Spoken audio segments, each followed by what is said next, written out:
ఒక చిన్న గ్రామంలో బుడ్డి అనే ఓ చురుకైన ఎలుక ఉండేది. అది చాలా తెలివైనది, సహాయపడే మనసున్నది.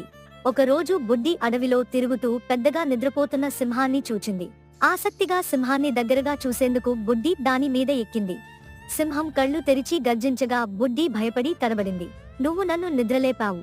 ఇప్పుడు నీకు శిక్ష తప్పదు." బుడ్డి అడిగింది. "దయచేసి నన్ను వదిలేయండి రాజా. నేను ఎప్పుడో మీకు సహాయపడతాను." సింహం నవ్వింది. "నీలా చిన్న ఎలుక నాకు సహాయపడగలదా?" అని ఆశ్చర్యంగా వదిలేసింది. కొన్ని రోజుల తరువాత అదే సింహం వేటగాళ్ల చేతికి చిక్కి వలలో ఇరుక్కుంది. ఎంత ప్రయత్నించినా బయటపడలేకపోయింది.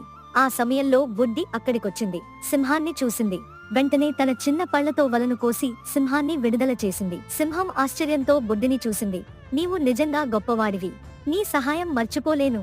ఆ రోజు నుంచి బుడ్డి ఎలుక సింహం మంచి మిత్రులయ్యారు. నేర్పిన పాఠం: చిన్నదైన జీవం పెద్ద సహాయం చేయగలదు.